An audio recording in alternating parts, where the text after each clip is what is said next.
നാട്ടുകാര്, അയൽവാസികള്.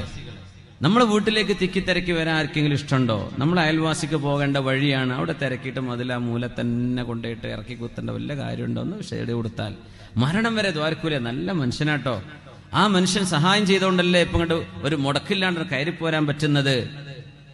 എത്ര ഇമാത്തത്തുൽ അദാ അനി ത്വരീഖ്, ഒരു വഴിയിലെ തടസ്സം നീക്കുന്നത് എത്ര വലിയ കൂലിയാണ്. ഈമാനിന്റെ ഭാഗമാണെന്നല്ലേ പറഞ്ഞത്. നമ്മൾ എന്താ ചെയ്യുക? വഴിയിൽ തടസ്സം ഉണ്ടാക്കാൻ വേണ്ടി നോക്കുക. എങ്ങനെ? റോട്ടിക്ക് മതിലിറക്കുക. ആ ഒരു അരച്ചാണോണ്ട് എന്ത് കിട്ടാനാ? ഒന്നും കിട്ടാനില്ല.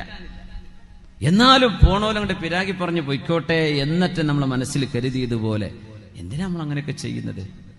എന്തിനു നമ്മൾ ബുദ്ധിമുട്ടാക്കണം? ആകെ 60-70 കൊല്ലം അതെന്നെ കിട്ടുമെന്ന് ഉറപ്പില്ലാത്തൊരു ലോകം. അങ്ങനെ മരിച്ച് മണ്ണുക്ക് പോകേണ്ട ആളുകളാണ്. ആ ഒരു മണ്ണിന് വേണ്ടി നമ്മൾ ചെയ്തു കൂട്ടുന്ന പെടാപ്പാടുകള്. മനുഷ്യന്മാർക്ക് വഴികൾ സങ്കുചിതമാക്കി കൊടുക്കുക, ഹൈവേകൾ വികസിപ്പിക്കാൻ വയ്യ അല്ലേ?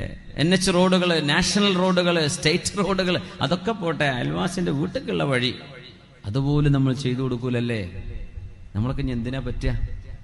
ഇമാത്തത്തുൽ അദാ അനിത്തു. എല്ലാ കൊല്ലം നമ്മൾ ഹജ്ജിനും ഉംറക്കൊക്കെ പോകണ്ടായിരിക്കാം. പക്ഷെ നമ്മുടെ അയൽവാസി നമ്മൾ ശപിച്ചുകൊണ്ടിരിക്കല്ലേ. ഒരു ഓട്ടോറിക്ഷ വരാൻ വയ്യ, അതിലെ ഒരു കാറ് വരുമ്പോഴേക്കും ഒരു കുശുമ്പാണ്. അവരൊക്കെ മുമ്പ് നടന്ന ആൾക്കാരല്ലേ, നടന്നാണ് പോന്നോട്ടെ. പഴയ കാലാണോ ഇപ്പോ? അസൂയല്ലേ ആ പറയുന്നതിന്റെ അർത്ഥം? അസൂയയല്ലേ? നമ്മൾ ഓരോരുത്തരും അവനവന്റെ അയൽവാസികൾക്ക് വേണ്ടി നമ്മൾ ഒരല്പം കാശ് ചെലവാക്കി കെട്ടിയ മതിൽ ഒരല്പം ഒരു ഭാഗത്തേക്കൊന്ന് വളച്ചു കൊടുത്താൽ ആ വീട്ടുകാർക്കും ആ വഴിക്ക് പോകുന്നവർക്കും സഹായമാകുമെങ്കിൽ പൊന്നു മുഅ്മിനീങ്ങളെ, നാളെ രാവിലെ പണി തുടങ്ങിക്കൂടെ? ഖബറിൽ പോയി കിടക്കുമ്പോൾ അതിന്റെ ഒരു സ്വതക്കയായി നമ്മുടെ ഖബറിലേക്ക് വന്നുകൊണ്ടിരിക്കും.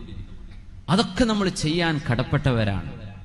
നിസ്കാരം നോമ്പ് മാത്രമല്ല ഇസ്ലാം. സ്വന്തം അയൽപക്കത്തുള്ളവര്, അവർക്കൊരു സഹായം ചെയ്യ്. നാട്, റോഡ്, വഴി എന്നൊക്കെ പറഞ്ഞാൽ എത്ര വലിയ കൂലിയുള്ള വിഷയമാണ്. നമ്മൾ ഇഷ്ടപ്പെടുന്നതേ നമ്മുടെ നാട്ടുകാർക്കും ഇഷ്ടപ്പെടാവുന്ന. അപ്പോഴേ ഈമാൻ പൂർത്തിയാകുന്നുള്ളൂ. അതാണ് ഈമാൻ.